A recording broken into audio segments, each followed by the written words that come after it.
Harvest naman kita sa balatong o kung latoy mga ka-farmers, ha? Iba napatay mga ka-farmers bangod sang permi ga ulan, kanugon.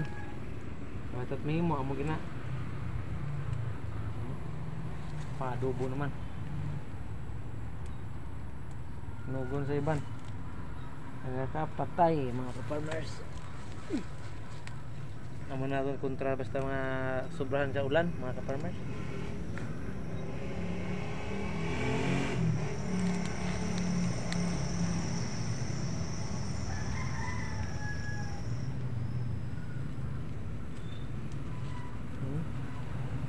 Nagbaan pa naman. Sob naman pang sudan. Baboy na lang kulang. Oh. Dugang ang high blood. Baboy pa naman. Nakapatay ang iban. Kanugon.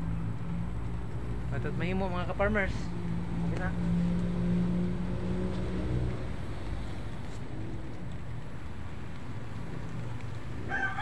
Thank you for watching kay gaulon ulan na mga ka-farmers. God bless you all. Halong ka mo.